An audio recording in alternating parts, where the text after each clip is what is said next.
Bonjour Nicolas Barré. Bonjour Mathieu. Votre éclairage éco tous les matins, et en effet la vente de voitures électriques et hybrides s'accélère, à tel point d'ailleurs qu'elle pourrait représenter la moitié des ventes mondiales d'ici seulement 10 ans. Oui, en fait, le marché se transforme beaucoup plus vite qu'on ne croit, et c'est important à savoir quand on achète une voiture neuve d'ailleurs, parce que si on fait les mauvais choix aujourd'hui, on risque d'avoir une mauvaise surprise à la revente dans quelques années.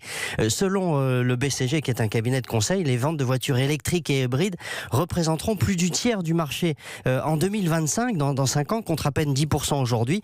Et à l'inverse, la part du diesel devrait être divisée par 2 dans les 5 ans pour ne représenter que 7% des ventes en 2025. Et si on prolonge les courbes, eh bien en effet, l'électrique, l'hybride, tout ça totaliseront 51% du marché mondial en 2030. Alors à condition quand même que le prix baisse, parce que ces modèles hybrides ou électriques restent aujourd'hui plus chers. Alors oui, ça suppose effectivement que le prix des batteries baisse, et des constructeurs comme Volkswagen ou Tesla font ce pari-là. Ils investissent d'ailleurs massivement pour ça.